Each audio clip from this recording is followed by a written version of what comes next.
Hello. We're starting Hello. to record. Welcome Okay. to, I don't even know what this will be. See, episode 6, maybe. Yeah, it's something. Yeah, I'm still looking at my thing. Okay, yeah.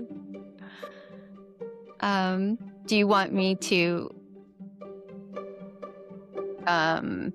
introduce it, or are we going off to our ladies? I think I have a way to get to our ladies, Yeah, the introduce it other and get ones. to our ladies. And we can talk on the way to our ladies if you want. Okay. I do have some So, stuff. well, Sarah, in a nutshell, what did you research for this episode? Well, for this episode, I felt like we had thought, I felt like we needed to go east, right? Back to the Russian, the Rus, kind of talk about, because what's interesting is at the same exact time, the Viking movement kind of kicked off in Western Europe and off towards Iceland, kind of 7040 when they attacked Lindisfarne. They attacked that Yes. monastery, and that's typically what people will say kicked it all off when it switched from trading to now raiding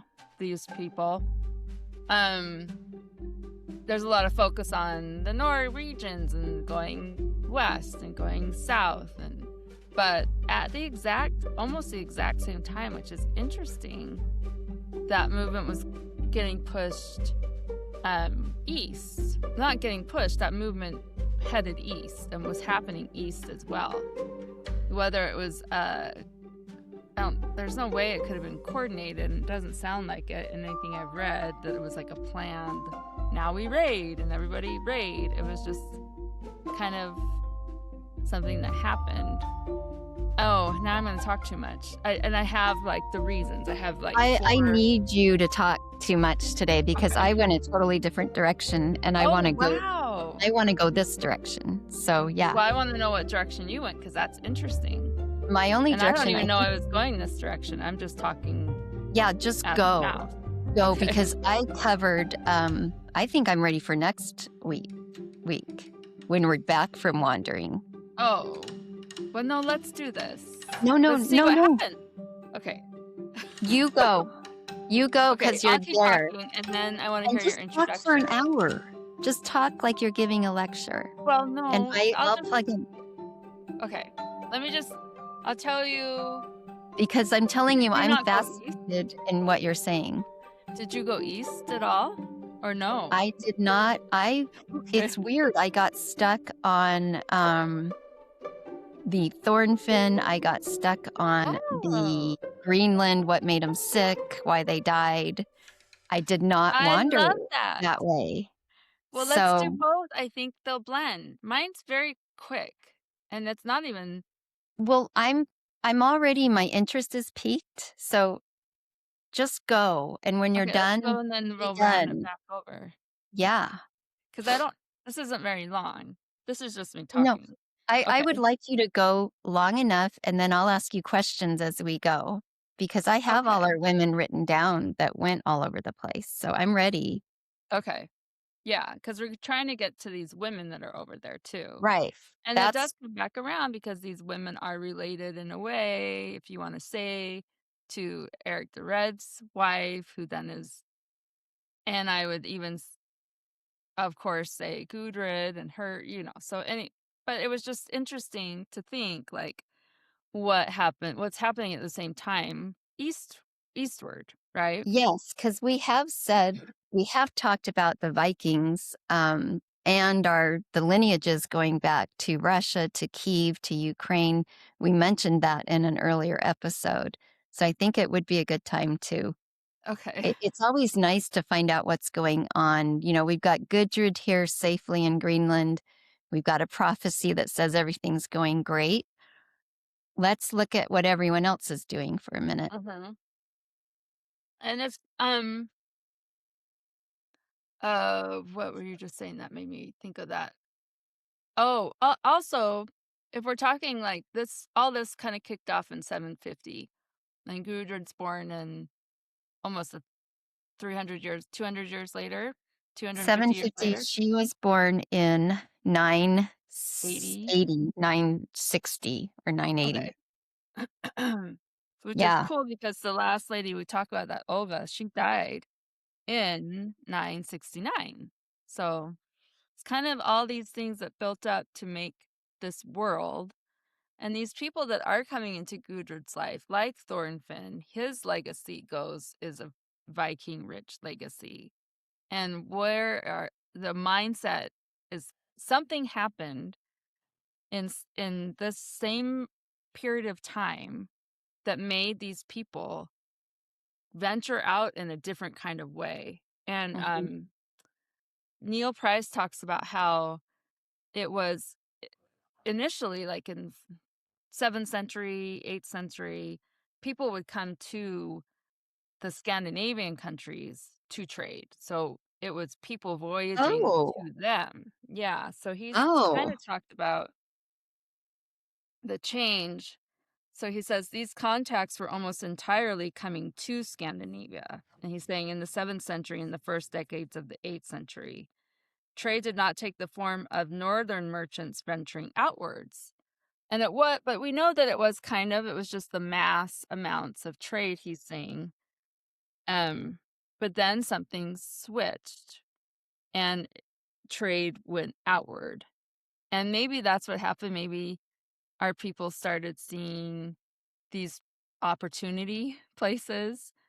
yeah. Also, different groups of people were noticing the difference of these Scandinavian people, how big and strong, and they wanted them to be their mercenaries and hire them for different jobs, and you know, Yes, and especially as we talk about the what's happening in Byzantine and Carthage and Tunisia and all these places, they were recognizing for sure these Norse people, and even in the Mediterranean, they talk about the sea people yeah, coming down to Egypt, and they are kind of an interesting force, and they're almost disruptors of this market system that had been going on in Babylonia and in the Eastern in Russia, over by Estonia. What's hmm that really famous market town?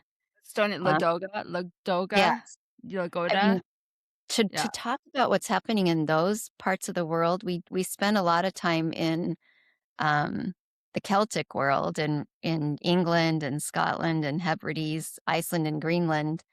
Now it is interesting because you don't realize at the same time at 1000 AD yeah. they were disrupting stuff, right? Yeah, it had been building to and I think the change of the hour trade and then the trading, then that turning into raiding, was not not hundreds and hundreds of years. I think it was pretty quick. I think I mean, he always does disclaimers like, well, historians will argue, or so Mhm. if you disagree, comment. Um, but it was um So I'm getting off. So Harold the Fairhair kind of was the first one to kind of consolidate Norway, and he does directly affect our Iceland people. There's Icelandic sagas that are dedicated um to the tale of Harold Fairhair. And what Um year was this? so it's a saga of Eagle. Pause, let me find out. And this isn't that important, but Whatever you think to say, I feel that for this week is important. So I think you should okay. spit it out, So like I would get have it to out. look up when Eagle's saga is said to have taken Here, I place. can check it. Harold Fairhair, we can do him. He's Eagle Saga. yeah, I have a timeline for Harold Fairhair. What's the time period of Harold the Fairhair? Okay, so he was born in 860, he died in 900. So he's about our time too. And so he was setting up things in Norway. He was the very big, push for the Iceland. He wanted to consolidate it all, even Iceland, even, um, just all of Norway into Sweden, and he had which pushed everything this way, I think. Maybe I'm just talking out of my butt, Which but way? East or east. west? Yeah, east. Mhm, Because if you didn't like that, then you could go east, right? And you could mhm, still create your own adventures and get your own gain and get your own raids. So while this was kinda happening in Norway itself, this consolidation thing happening and this tension for these young men, trying to make a place in this world, right. and then you go east, and then that was happening. There's this whole new world, Latvia, Estonia, Finland. You could go so it's like the Wild West in reverse, right? So it's the Wild East. And that's where they went, and they just found river routes through what is now Ukraine, like you're saying, Slovenia, Russia, and they were known as the Rus, R-U-S. Those were if you were a Rus or you were Scandinavian in this country. Okay. Yeah. And, the Drevlian that I just looked up, those are the more Slavic indigenous group who eventually they didn't like the Rus because they weren't just going into raid, they were establishing towns and trade their Mhm. own trade routes, and then they were getting gain and favor with different tribes, and they made it all the way down through Ukraine to the Byzantine Empire, which was the King Kamehameha of the time, Yeah. and were in good with that. They were the king's guards, and so they were a force to be reckoned with in that area. So it's interesting. It is because, to talk about the Celtic, to talk about England and, Ireland and the Anglo-Saxons over there is one thing. You're dealing with, a culture that's been conquered for 500 years. You're dealing with all sorts of you're not dealing with an organized society, right? You still have your Right. Celtic kings and you still have the Picts up north and but then to go east and we start exploring Byzantine and Tunisia and all of these civilizations that also have relations with the Asian civilizations, the Mhm, Han dynasty and all those things mhm. happening. Um, they're busy over there too. And they Yeah. figured out because the Norse were so were um what's the word? Petty kings themselves and clannish and tribal and understood that kind of warfare. They basically thrived when they'd enter an existing marketing town who was surrounded not by a controlled institutional power structure, but they thrived in if a area was unstable, like the Slavs or Oh, yeah. and they knew how to do that. And then they could through their kinship ties and their Norse traditional ties, they knew someone in every port, right? And Yeah. that's London was conquered. That's how Paris was conquered. Mhm. Because they weren't, I'm blah, blah, blah. But there you No, they go. were they were experts They at this know. was their wheelhouse, And if you think about it, how important it is to talk about this Eastern part is you have civilizations that are just being uncovered now, like Gobekli Tepe. Mhm. And the Celts emerged from this part of the continent there, from Europe. They moved westward at, originally, thousand, in BC, right? Or a Yeah, thousand. Um, but in this Estonia, in this Slavic, in this areas, this almost this bread or this foundational womb of all these other cultures. And so there was a lot going on over there. You're right. And the Norse people were understanding them too. yeah, Hey, isn't that and interesting? they, there's 2 historian debates going on about The Oh, name good. I'm glad Russia. you know this Oh, because I just well, threw I'm that sure there's in. more than 2, but the name Russia, Russia, oh, did I spell it right? Russia, Yep. Russia, is Rus, Rus. That's the name for Scandinavian, is in the name Russia. So are we Mm, saying Russia is a Scandinavian, founded? So the argument is yes, obviously that's, and then probably the more accurate argument is, well, they were really important in the creation of Russia, right? mm, They were involved in all these other little, the Slavic and the Estonians and down to the Byzantine. They were just in everybody's business and also creating their own kingdoms, and that they were such an important part of it that maybe that's why some will say, no, it's just a coincidence. But it is cool to think even the name Russia has the first 3 letters are the name that people in that region gave for the Scandinavian sea kings, or mhm, river kings, and mhm. it's cool. And how they had no business wandering that far. Like, It's true. Yeah, and it's river-based, so we're talking a whole new kind of boat, a you're whole new right. kind of travel. They would sail from Sweden or from Finland, across the Baltic Sea. Sorry, I had to look at my map. The Baltic Sea, and get in through the Estonia area, right where St. Petersburg, Russia is now. They were, setting up shop and penetrating that part of the continent, taking river systems down through Ukraine into what's Ukraine Sea? Is it the Black Sea? Is that the Black Sea? Yeah. Okay. Yes. Do I we need to think show our map? we can.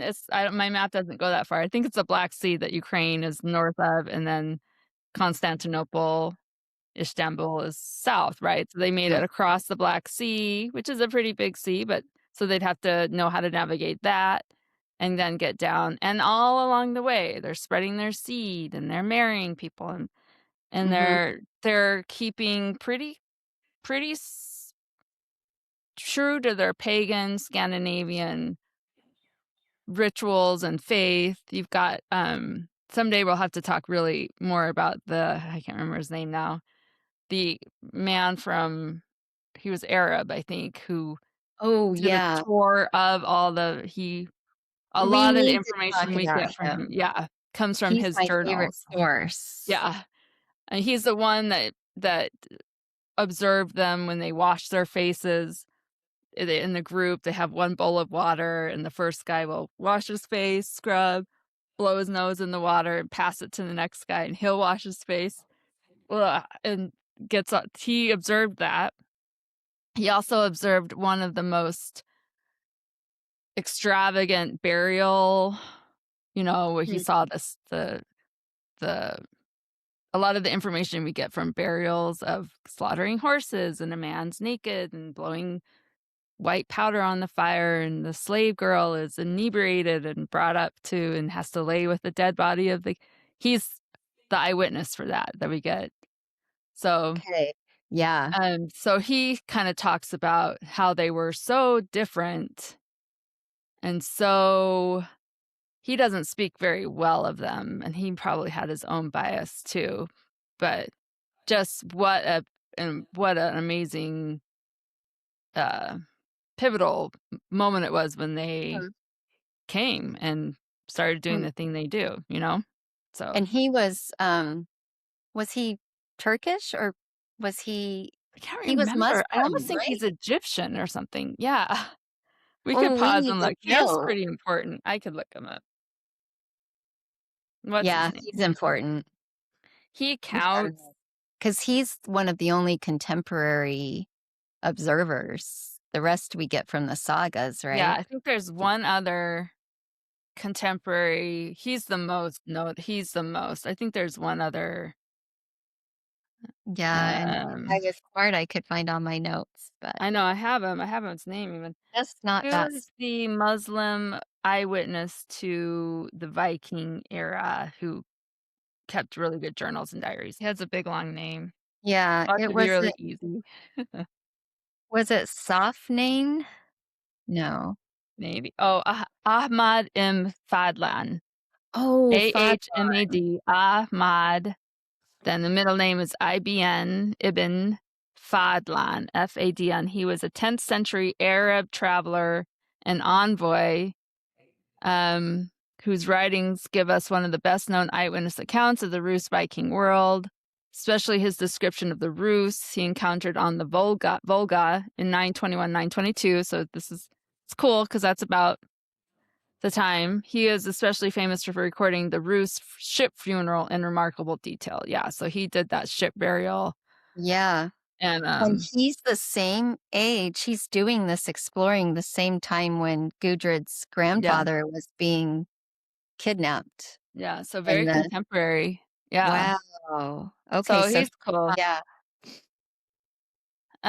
So anyway, the I don't know if I have to even talk about just the expansion, the way if you picture it, I just picture it this whole other land. If you know anything about that part of the world, it's heavily forested. Latvia, Estonia, Ukraine, Belarus, he would have gone down through. They would have all gone down through.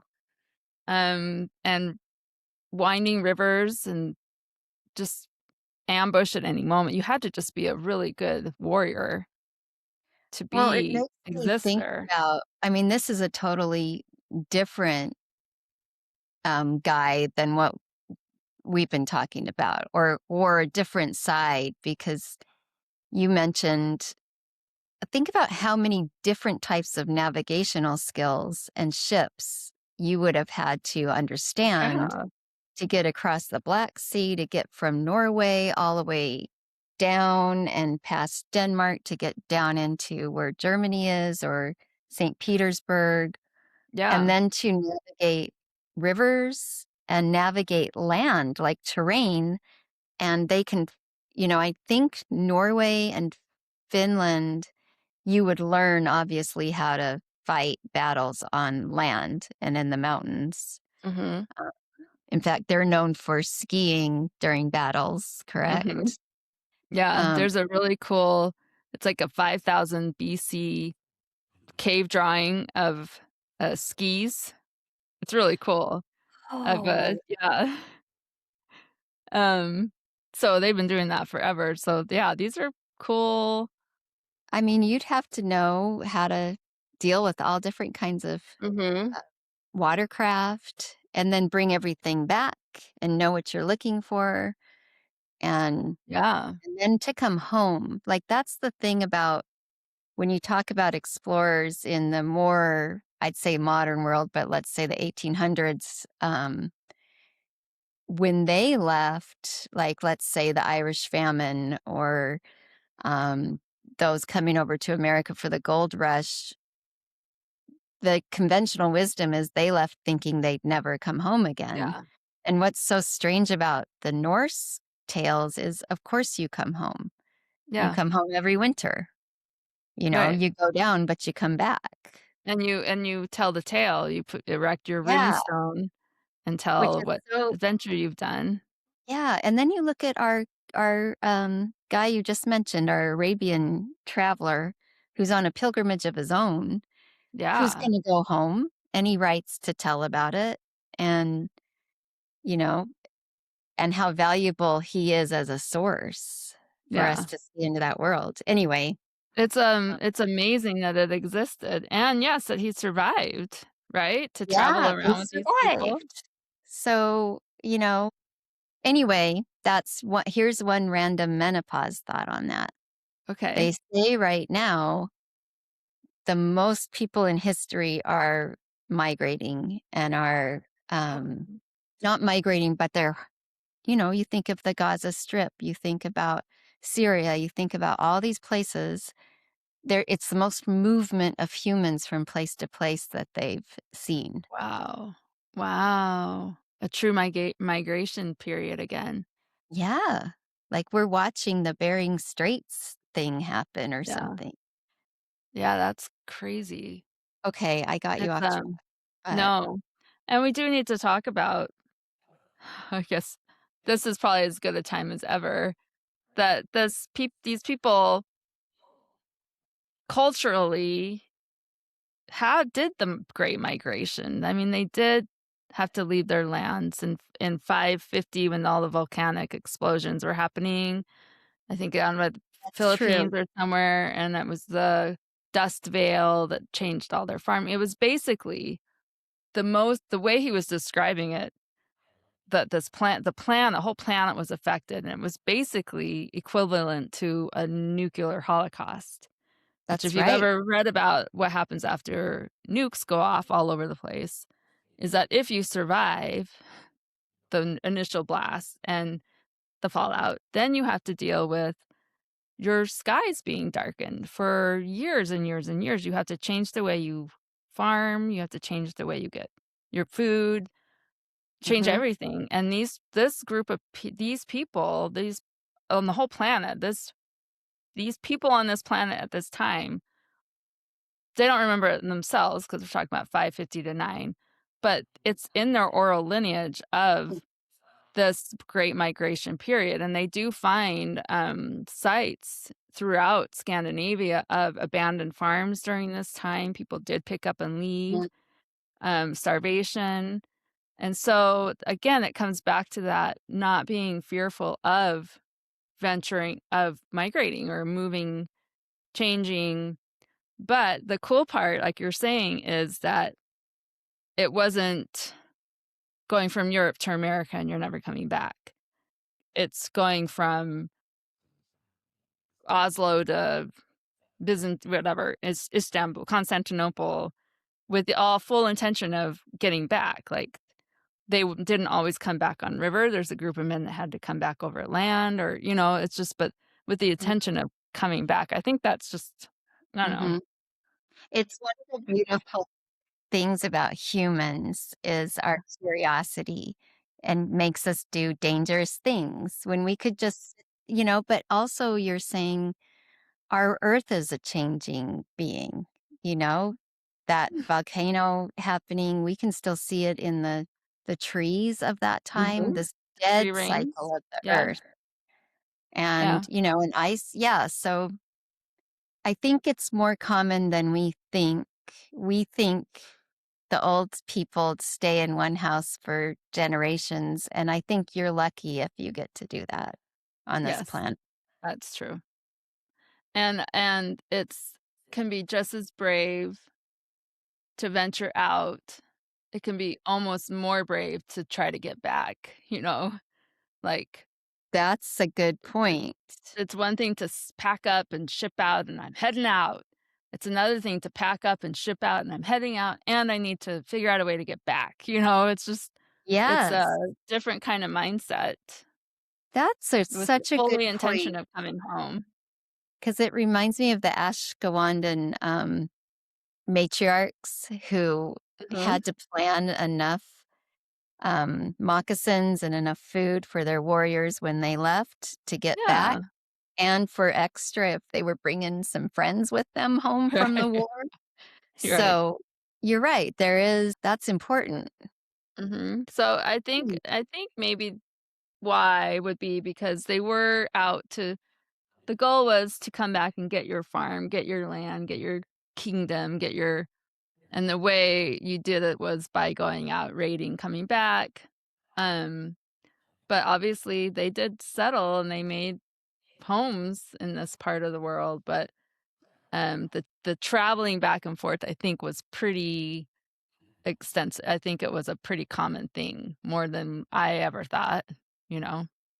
And I think So it's important for what you're going to talk about today is the fact that we were talking about how much Christianity maybe rocked the pagan world. But if you mhm, look at what was happening at the same time um, in the East, they've been dealing with Persians, they've been dealing with Islam, they've been dealing with the ancient Chinese traditions, or, Christianity was new, I guess, but um, they were good at, like you're saying, they were bringing their traditions with them, and then they pick and choose and live and let live a bit with.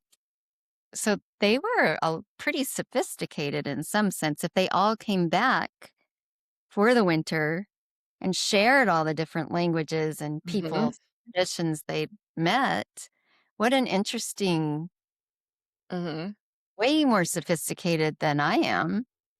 There's a I read a long time ago before we ever did this, just that because the Vikings were so um porous in their cultural acceptance through their slaves, through their travel, through with coming and going, that when it came time to convert to Christianity, it was oftentimes, we know that was terrible in certain parts, but maybe Iceland is one of these. Hmm. It was, they're like, okay, so it's just is another new thing, right? Or the way it wasn't fought or repelled so viciously as other places in Europe because they were so kind of like, yeah, it's just another belief, another, and that's fine kind of thing. I don't know if Yeah. that's necessarily true now with what we've been reading so much, but I do kind of feel like maybe that exposure to all these different, especially on the Eastern side, to all of this. I mean, later, not around Yeah. the same time, you're going to have the Huns coming, and Right. just Right. all of this mishmash of belief and truth and I don't know. So And that's they not even Africa, which is right. closer to them than the Asian places, possibly, except for Russia touches them all. But so much is happening there. So much Mhm. culture, so much trading. It's just it's kind of cool to look at this world as a whole, this whole system, to not Yeah. just focus on the same old story. Yeah. Um, I'll just really quick mention some of the things he says. Well, first, this was a cute part. Neil Price is also mentioning in the telling of the Eastern side because of the name and how important the name was. And he kind of goes off a little bit on a tangent talking about how movies and stories and fiction have given Viking names pretty cool, like outrageously fantastic names, like, the Barbarian or the Hmm. Slayer, the Blood Eater, blah, blah, blah, blah, blah. And he says those are cool. They're kind of nice to think about, but he lists off some actual, truly established, they're on runes and staves, like truly typical Viking names. Um, One is Atty the messmate, so your name would just be the messmate. So you're fun to eat with. Yeah. Betty the cruiser. Ekil, he who sails alone, which would be kind of cool. Getir the goat. Gestil the little guest. Jocker the screamer. Missinger the mouse. Mayville the seagull, and Rocky who sails at dusk. Just these how they and I don't know, this isn't really that tie in what we're talking about, but kind of just how your everyday existence would end up being your big Viking name, you know? Well, and it's colorful. Like, thank goodness they had those names. And thank goodness, I mean, you look at the Native Americans and how descriptive Hmm. their names for themselves were, or how Yeah, they earned their names, yeah. So think if uh, you're some Slovenian or Slavic guy in the woods, and here comes this, I don't know. It's just yeah. cool. No, there's some really good ones. Like, even in our lineage, well, it would take me too long to find them, but there's some Take funny time. ones. We can pause. Okay, I'll find them. There's some really funny ones, but we're not getting to your point at all. We got to Oh, get. this is just the meandering of the East. I don't have a point. I won't find them because I want to find them. Oh, darn. Oh, but there's like the iron hair and Oh, here yeah. we go. I've got them. Okay. Okay. Okay. So here's some early nicknames from these are from Sweden and Finland. So King Fjorjot, the ancient giant. King Ooh, Harry, the wind. Um that's cool. uh King this is in 274 AD, but Konig Jokuli Frosty Karison Frostason, otherwise known as the Lord of Ice. Ooh, I love it. No, they have good self-esteem. Yeah, good names. Yeah. But yeah, you wonder if they gave I guess they don't give their name to themselves because we kind of learned in the saga about how Leif Erikson got the name the Lucky Yeah, they 'cause give it he to them. So you rescued better ships. hope you're sorry, you better hope Anyway, that that's you're funny. That's a little aside we could cut. and then Rus, R-U-S means river, so they were the river people. So the Rus were the 'Cause river that's how people. they knew them to come and attack. Mhm. So they weren't the Vikings coming, they were the Rus, but they're the same. Yeah. Interesting. So, Huh. I don't know, the names are kinda cool. So then we turn to our women. So what were our women doing in this time period? And there's several that are really interesting. I'll just talk about one, Princess Olga of Kiev or Kiev, however we're supposed to say it now. Um, but Ukraine, and she was born questionably, but she's for sure what's the word? I just looked it up. I even Varangian. Varangian. You heard of Oh, that? yes. They're an important line. Yeah. Varangian. So they are Scandinavian descent. They are warriors. They were they were Rus. I mean, they're the same group of Scandinavian people in Eastern Europe at that time. Can But you then say the time again for me? I missed it. this is all going to be happening right in our time in the 900s. Yeah. Okay, so she's right there with Gudrid and King Yeah. and Odd. But she's odd, maybe between Gudrun and Odd, maybe? Okay, okay. Um, but this is just happening over there, and she's a daughter of a Varangian, which means he's just a strong warrior, um, and she's a One of the princess. Gothic tribes, right? Yeah, and he's created a kingdom for himself, enough that they've got power, they have enemies, they have people that wanna negotiate with them, and she's called a princess, and she's Princess Olga, but don't Mm. be confused that that name sounds really Russian because Olga is the Russian name for Helga. So she's either Helga or Oh, she's Olga. Yeah, that's why. okay. So she's probably And she born was Helga. born in Kiev. She was born over the in I don't know if it's she dies in Kiev. But I don't know if and starts in Kiev, but she definitely starts off over there, Ukraine, Slavic Okay. area. So this is another grandmother, same time Mhm. period as Gudrid, living Yeah, life in, Ukraine. yeah, and I have what she is somewhere. Yeah, find it. Um, Take a yeah, minute. find my notes because 'cause I've studied her so long ago, so now I'm Yeah, just brushing and my teeth with you've her. mentioned her several Yeah, times, I and really like so I her. no, and I looked her up too, and she's fascinating. She's our Oh, which great-grandma through Grandma Sanderson, she's 28th. She's Helga, born in 90-ish in Kievan Rus. And Dort died in Kiev. So yeah, you're right. I think she was born and died in the same place. She's from the clan of the House of the Varangian and the Rurik dynasty. And her name means, well, she eventually becomes a saint, long story short. But she has quite the journey in getting to it. okay. Her dad, she's the first baptized Rus person. So she's coming from pagans. She's coming from um non-Christian family. And Yes. she marries oh my goodness, I can't even tell her story yet. Get She married ready. Prince Igor, and he was Varangian, and he gets killed by this group of people called the Drevlians, and they're the local Slavic people, forest people. And Oh, he wow.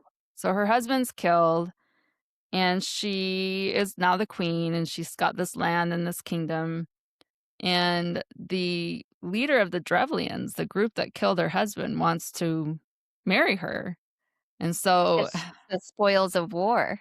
yeah. So this is the group that I have referred to, the king of the Drevlians. See her. He died in Take your 940. time because you have good research, so take your Okay, time, make sure you have it. but the king of Oh, the I Drevlians, was he called the Mall leader? he might have. Oh yeah, Malk Lubeck, Malk, Prince Well, of the I have Drevlians. really cryptic notes, but that's, I think, what I have. So you could do that. We could do that. There are people that do that because then his daughter becomes her slave, who ends up being our grandma too. Wait, is this a different Olga? No, this is Olga. Okay, you're gonna need to gather yourself and tell this Okay. story. It's Okay. really important, and I love how we got to her.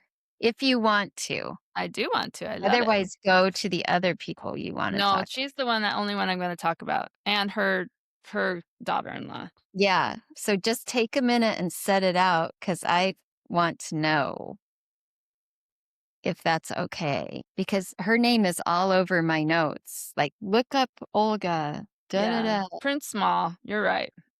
Prince Small, you're right, Kim. Okay.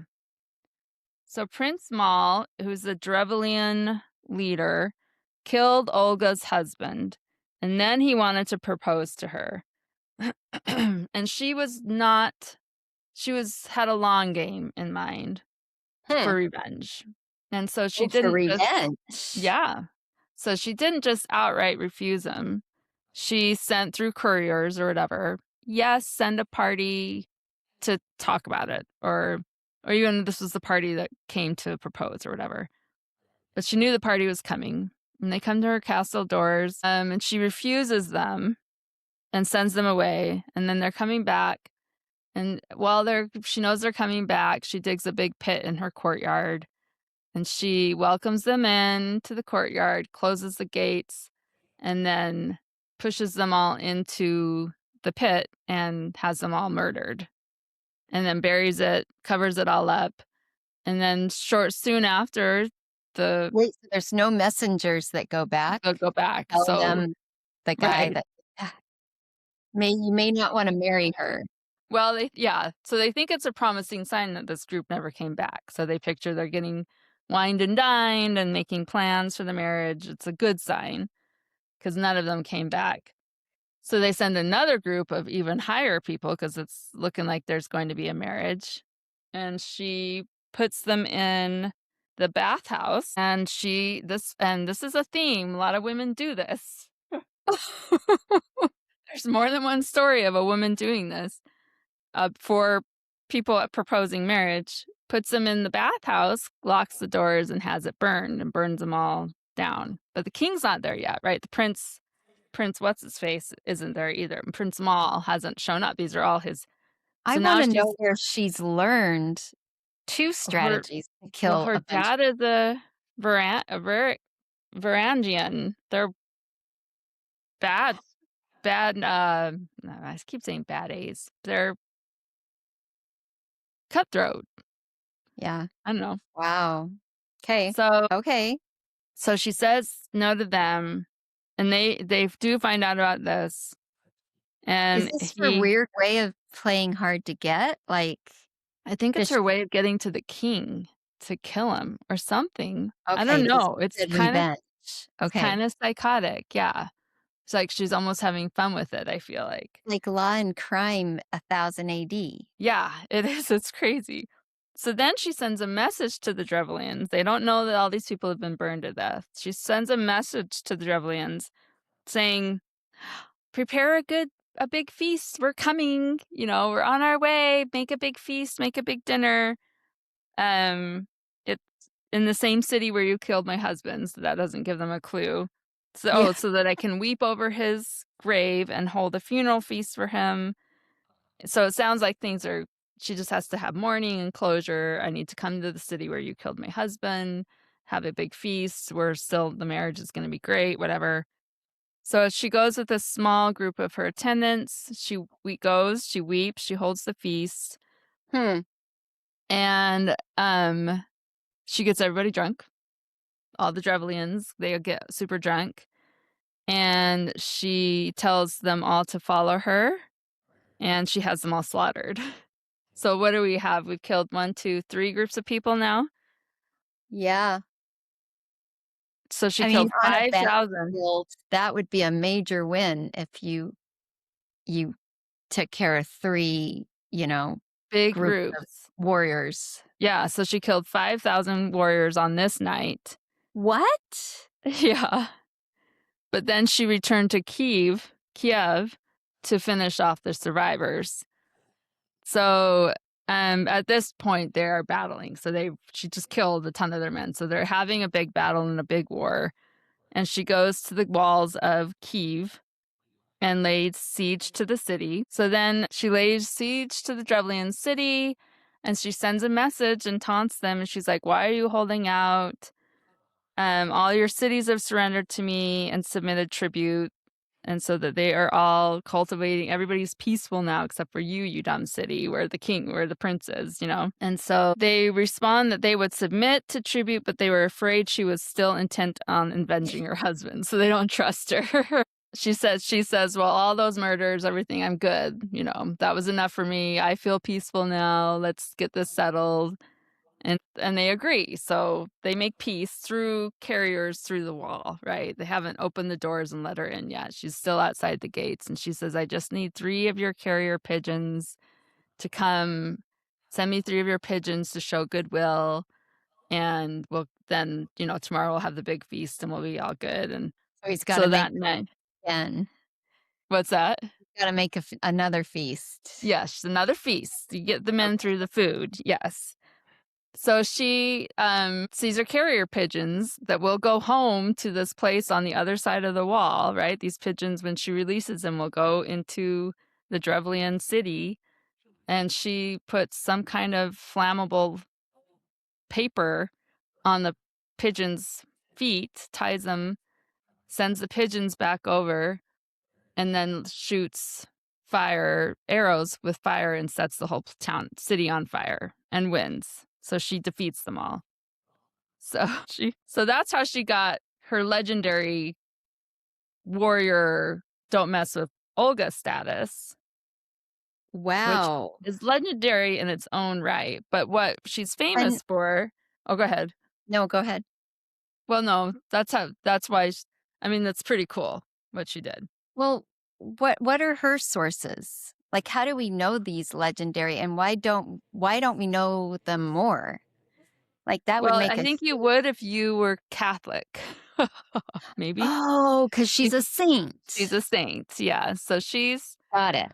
So take Okay. that with what you will, her stories, but they are documented pretty good. I do have my sources for it. There's a lot of, you know, But it legend around must it. be someone would have had to probably documented better than the sagas are. Yeah, because she has a feast day. She has her own feast day. She has several chapels in Russia. I mean, 1, 2, 3, 4, at least 20. She's got a church in Chicago. She's got 1, 2, 3, 4 in Canada. South Australia has a church for her. Where is this? Ukraine has 20. So Oh, so we just don't know. we just don't know her. If you were Catholic Wow. and this was your patron saint, you'd know all about these stories. And if she were my patron saint, what would she help me with? Like, what would I Well, pay for her to have her help me with? her feast day is July 11th, which I think is cool. Um, and she was the first, they're saying the first European to be baptized, but that doesn't make sense. She was And that canonized in she needed it 1284. more than anybody to get baptized. Yeah.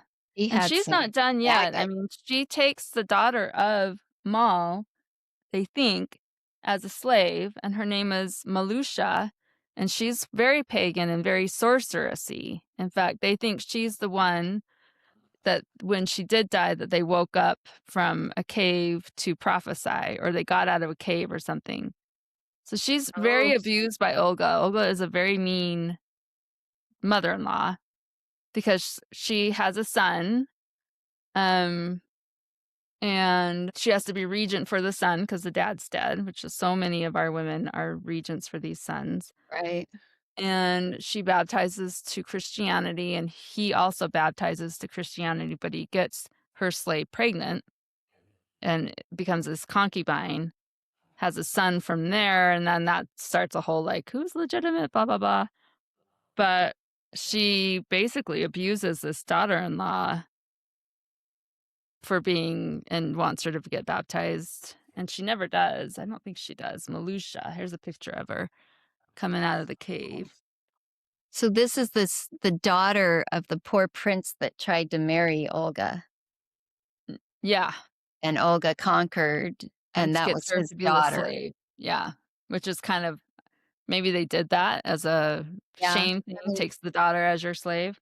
yeah, we have other grandmothers that were the slaves or took, yeah, Yeah, yeah. so and then Malusha's then going to be the mother, legend has it, of Vladimir the Great, and it's a Norse saga that describes mother as a prophetess who lived to age 100, and she predicts the future. So she's a legendary in that part of the world, Malusha. So you've got one woman that became a saint, and then this other woman who's kind of a legendary sorceress, you know, and with the same lineage coming from both, because the son of Oh, Malusha, the interesting. grandson of Olga, becomes a great. He has his own tales to tell, kind of thing. So that, but Wow, you asked Sarah, what would we be praying to her for? So let me that find is that. so interesting in our just our little talking about Gudrid and the pagan versus Christian. Now we've got a same time period, an opposite story. We have the well, supposedly Christian. I don't know what kind of Christian she is, but Olga, and then the daughter is the stepdaughter, or her enslaved person is prophetess. Yeah, prophetess. Lived to 100, predicted the future, did the cave thing that so many of our sagas, I mean, Odin even woke up a sorceress from the cave to tell the future. Um, Tell us a little bit about why. Okay, you tell what you want to tell. well, no, tell him, ask me because I haven't found it yet.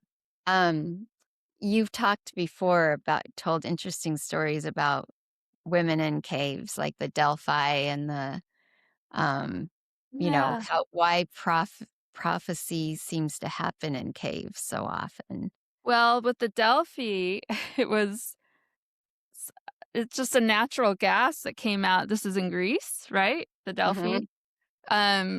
This cave that the locals all found that emitted some kind of gas or fume that gave them hallucinations. So anybody could go to this cave, get your hallucination or revelation, ask a question and get your answer. You could go personally to this cave and get I think I've said this unless we said it in a Mm. meeting. No, you Sorry if I'm haven't. repeating. We talk about it a lot because it's a great Yeah. story. You could so people could personally go up and have their own spiritual experience in this cave for whatever reason.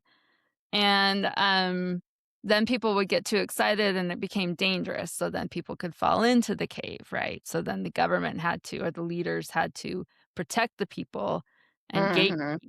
this magical cave. So they made a wall around it. Well, then people were still getting their own answers and their revelation. And what if it was like overthrow the leader, whatever?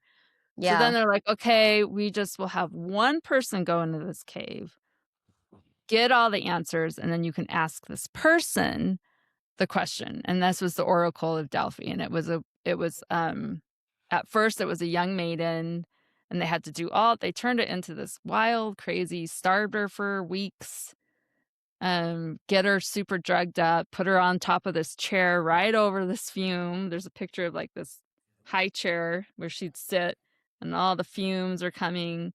And then you could ask the oracle questions and she would tell you, if your field was going to or what to do with your lover or whatever question you had. Mhm.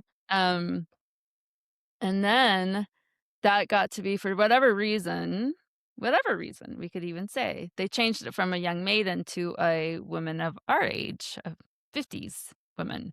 Maybe she wasn't getting whatever. Whatever. Maybe they were very nice and it was not humane. No, they weren't. Maybe No, they gave weren't the nice. crones a job to do, but anyway, it turned into a job that older women did, post childbearing years did, and that's the Oracle of Delphi, and that's in the cave.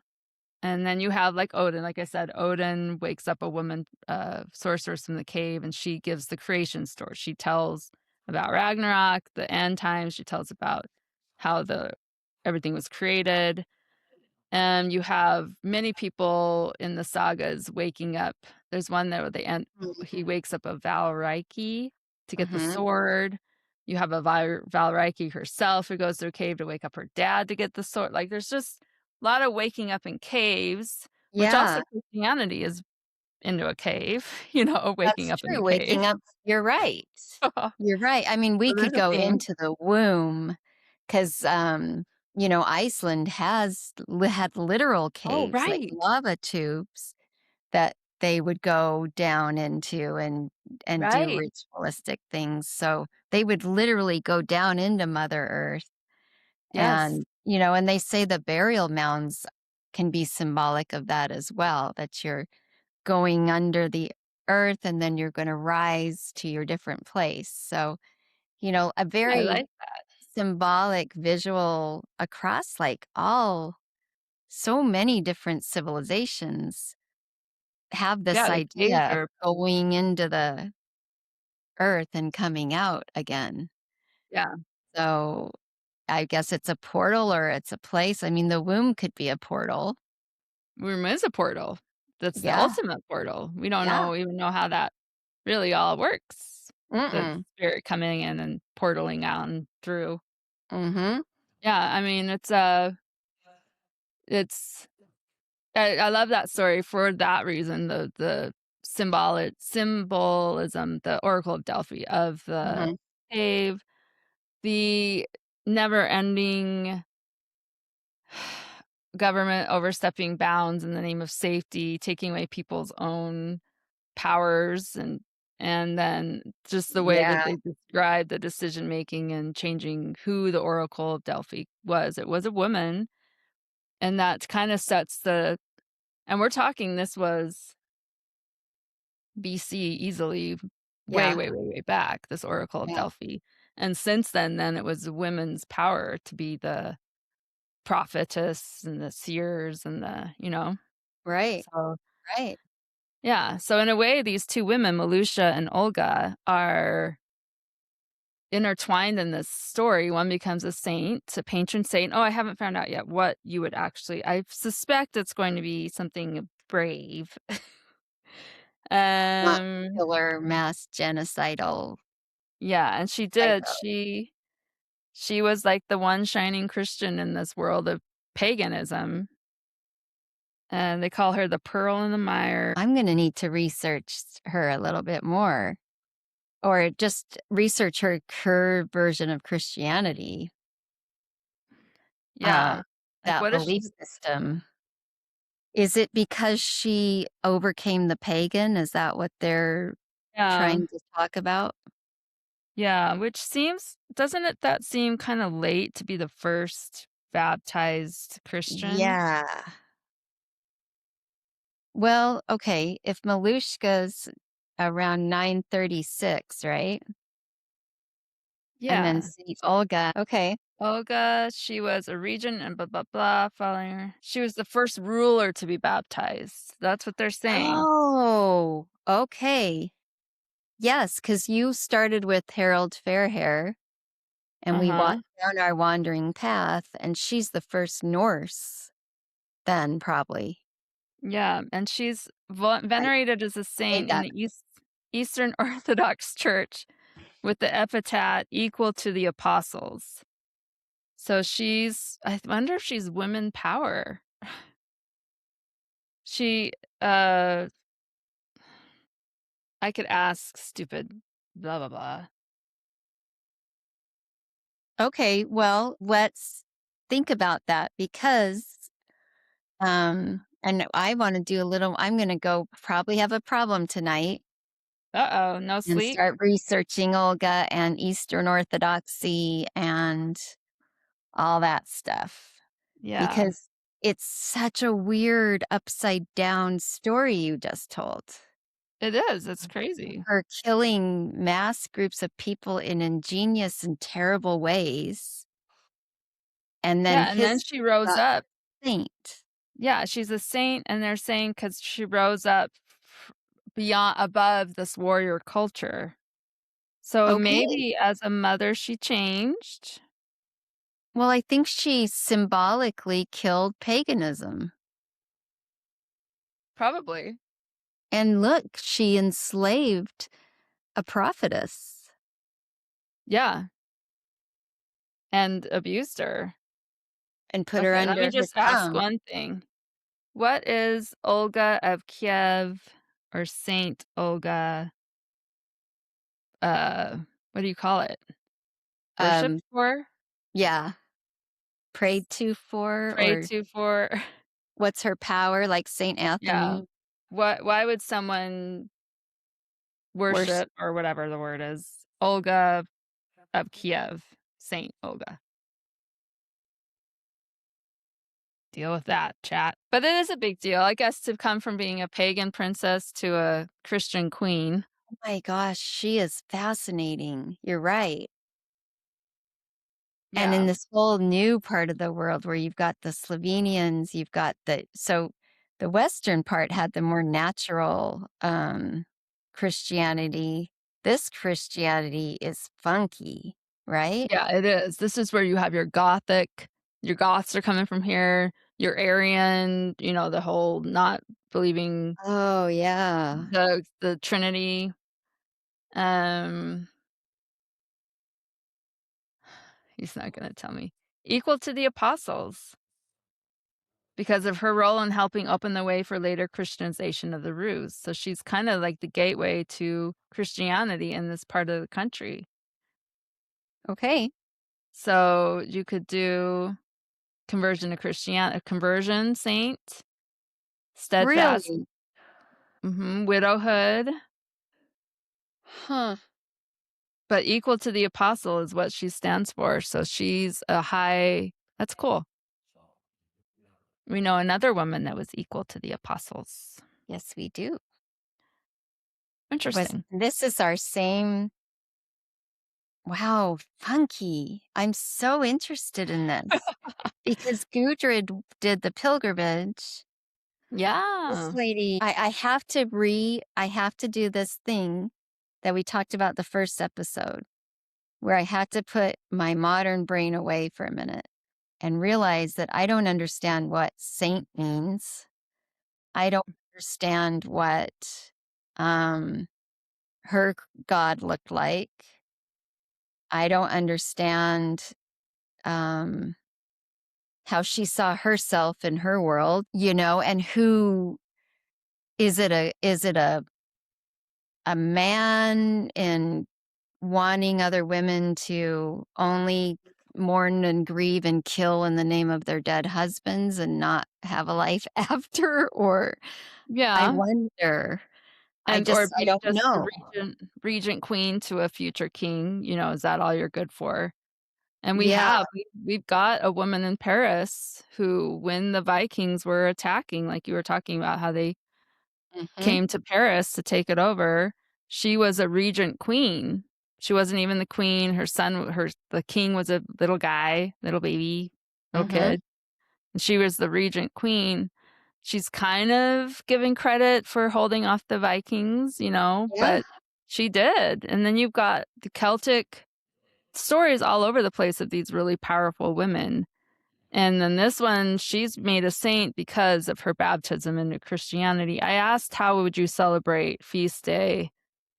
Mm. You read her story, so it doesn't really say give Interesting. alms. So we need to find out. Yeah, it's interesting. But this is a different another grandmother, same time period, who's Mhm. dealing with this pagan Christian thing. And so Yeah. we wonder why that keeps coming up in our theme or our stories. It's because that they were living that Yeah. in ways. It really was. Christianity, for whatever you wanna think or feel, was the most pivotal thing that happened to this planet, and isn't that interesting? I mean, it just whatever you believe, to have something so pivotal that changed so much, um, And justified so much death and evil. If you think about if you're thinking on the other side of the history, right? The Crusades and in the name of Christianity,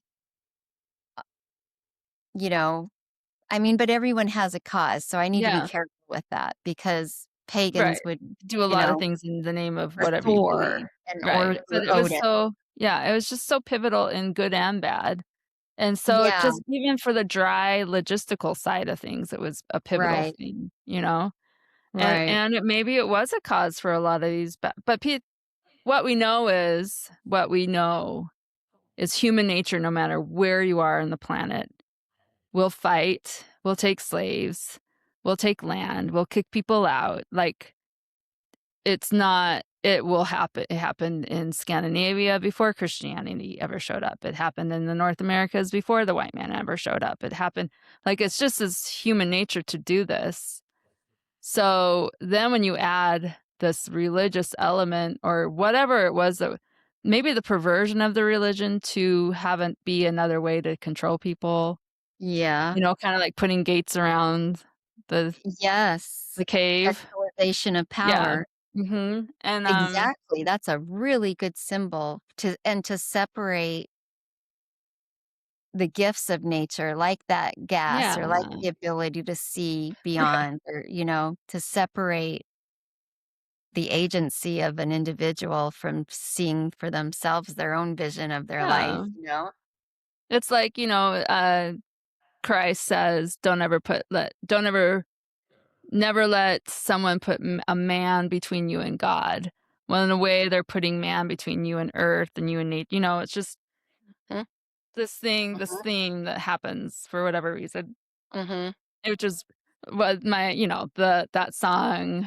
Oh, what are they called? Love and Rockets. That you cannot Oh, go against nature because if you yeah. do go against nature, that's part of nature too. Mhm. You It's know. part of nature too. Ooh, no Yes, I love you nature. cannot. Yeah. Yeah, it's a good song. No, yep. We should have that be our song for Yeah, I today. know. No So, new till to anyway, tell. that's really all I had on that. We've had That is I guess we wonderful. are just making this an episode then. Yes, Okay. because, she wanted to talk. And Yeah, for our she listeners, if you wanna I'll be up all night yeah, tonight learning about her. yes. But, And I I mean, wanna that's know one what you find out because there's so much with the yeah, mall with the Drevlians, the mall. There's so much going on. They did find, like you were saying, there's proof that this was happening, archaeological proof. Even recently, they're finding places of Viking settlements or I guess Rus settlements, mhm. um, all up and down this area. This is the area where that kid's drawing is from too, Yes. Tell us Orm. about that. Everybody needs to go Google. Let's all do it together and see if it actually shows Okay. us the drawings. And what's her name that we like? Her book talks about this pretty well. Yeah. Well, a couple So of these. Yeah. yeah, The Embers of the Hands, Oh, Eleanor yeah. Barakloff Mhm. has the drawings in it. Mhm. And then our woman, what's her face? Heather Pringle Oh, yes. talks Yeah. about it. Orm Viking trial drawings. Yeah, so if you This is in this OnFim. part of the world, right, that we're Yeah, talking about? so Google OnFim, INFIM, Viking child drawings, and you will see these images, these drawings that it was Heather Pringle that described it so lovingly, isn't it? Yeah, I think so. I thought so, yeah. Um, how this little kid was probably doing school and he just drew a picture of him and his dad, and it's long time ago, little kid drawings of his life as a Viking child or a Norwegian child, and I Yeah, think it was in this area that that's where those were found, I and he think. has his doesn't he have his little sword and he's holding his Mhm. dad's hand or Yeah, what do we know what year that yeah, I'm was gonna or look what it they up. think? Yeah, look it I'll up, take actually a have it in look. my notes. That's a great way to end. Yeah. Oh, yeah. On from child from no, page 90. Okay, so, like, if you can see And these there were found on birch, right? Birch bark? yeah, birch bark artwork, and let me get you a time over, la, la, la. So this was found in Novgorod in near St. Petersburg, Russia. Okay. Um, da, da, da. She's not gonna tell me a year? Woo, I was not prepared. Kim and have Okay. been on child taking care duty Yeah. We've been all week. reliving our younger years. Yeah, and not my body's not reliving it. No, they were taking care of babies under the age of 4? You had Yeah. 4 of them. So this is around 1220, so it's a little bit past the prime and the peak, but he's in the Russian city of Novgorod, and he is a Scandinavian little guy. And yeah, so you see this drawing of him And this with his was found dad, and he's there. trying to look just like his dad. And then this Oh. one, she says, is like he started to do his letters, and then he ended up drawing, a horse or some picture fighting a dragon, a fire-breathing Oh, dragon. wow. So, and then is that it? Yeah. But it's just so sweet to picture first that they're, I don't know, having school, he's learning his letters, and then the awe of this warrior life, I Mhm. don't know. It's just pretty Well, cool. it shows you what's interesting to me is what a child chooses to is important enough to put down on paper, which is hard for their little hands, what they want to draw. And you see that in cave drawings too, but it's Yes. so interesting how often a horse appears, even in like Odin's work or even on the rune stones, Mhm. even in, there's always horses are so important. And then to see he and his dad and he's wearing the same battle Yes. gear, like Yeah. battle is their life Yeah. essentially. Um, And it's they such do an find interesting Oh, go ahead. And they do find little swords in these digs, little child swords, little toy boats, it was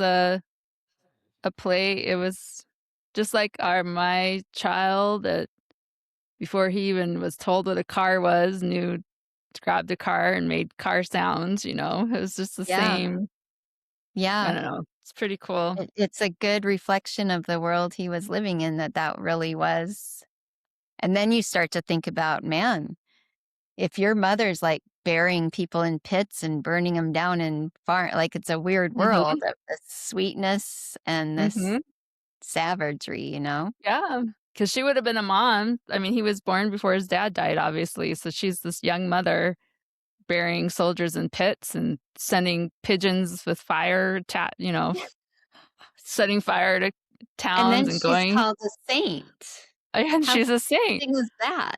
for And killing thousands and yeah, thousands of yeah, because she was yes. baptized and Okay, that forgiven. makes it okay then.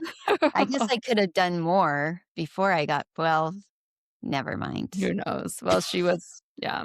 She could have been nicer to her daughter-in-law, Yeah, for sure. especially since she's a sorceress, but that is interesting. Yes. Okay. So, Anyway, we can get rid of that part. okay. No, I love That it. was awesome. Thank you. This is what Sarah So we does didn't do best. your no.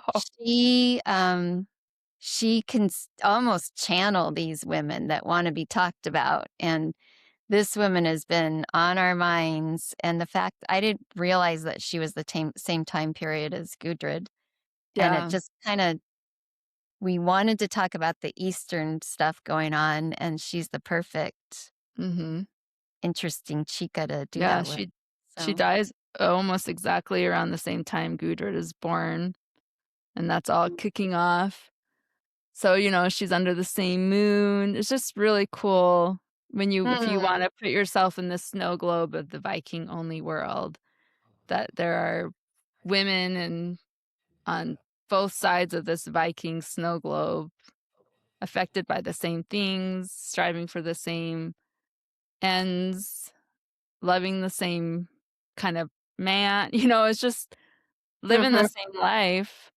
It's kind of affected by the same thing, the same shaking of the snow globe, but mhm.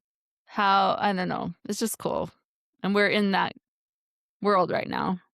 And that's what I love about history is it's so cool to hop around in a time period and see what Mhm. was the same for people and what was different and, you know, just kind of examine really closely the snow globe and see how it all works from our perspective, which sometimes gets in the way, but sometimes it's cool because it gives us insight into how Yeah. to be better Oh, navigating. yeah. All of this is very useful, very timely, all of this right now, I think, Mm, especially, yeah, and really being affected and aware of the world around you, the things you can control, the things you can't control, and keep on living your life. These people kept on living their life. that's They right. could have given up or changed. Like, you keep living your life. If you want to go on that trip, you go on your trip. And if you want Yes. to, you just fearlessly, your life is your guard. You're Yes. feel Yeah. free to explore and live, Yeah.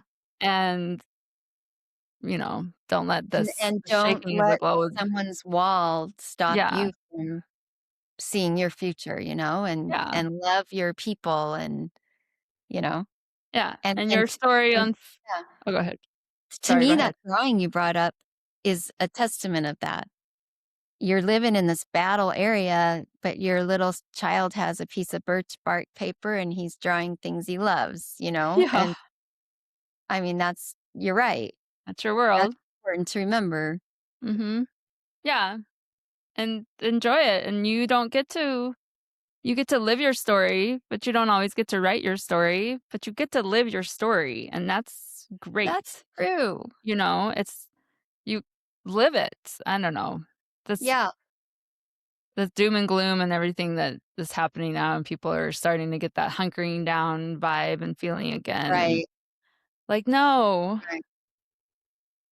Yeah, Mm-mm.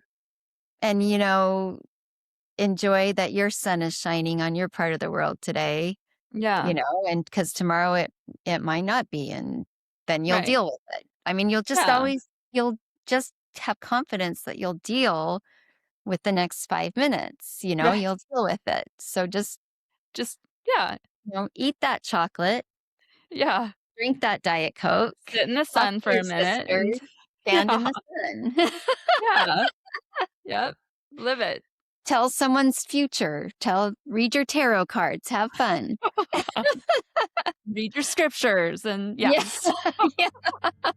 Whatever do helps whatever you you feels good to you. Yeah. the future, do it. Okay, no. Yeah. No, okay. Okay. Okay. All Alright, well, right. Thank yay. you for that, Sarah. Thank So you for then you're in the driver's seat next episode, is that cool? that sounds great. Alright, That sounds awesome. Okay. I'm excited. All Okay. right. So I should love we you. meet on I love you too? Okay. Okay. Bye. End.